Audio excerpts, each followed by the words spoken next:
you know your real estate investment will require maintenance. It's not a matter of if, it's a matter of when.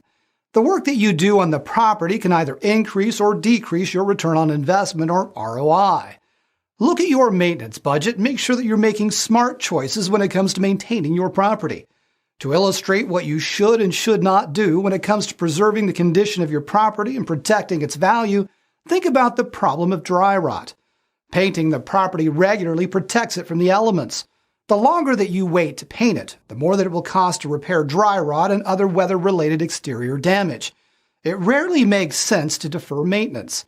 For the example of dry rot, it might cost $5,000 to paint the entire property, and perhaps that's not an expense that you can take on right now.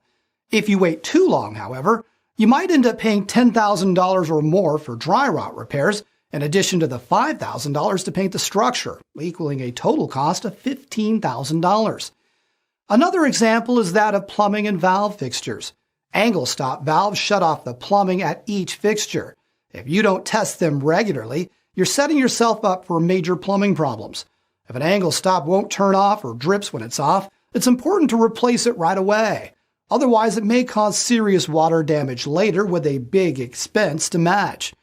The inexpensive angle stop replacement that could have been made early could actually become a repair that costs thousands of dollars in the future.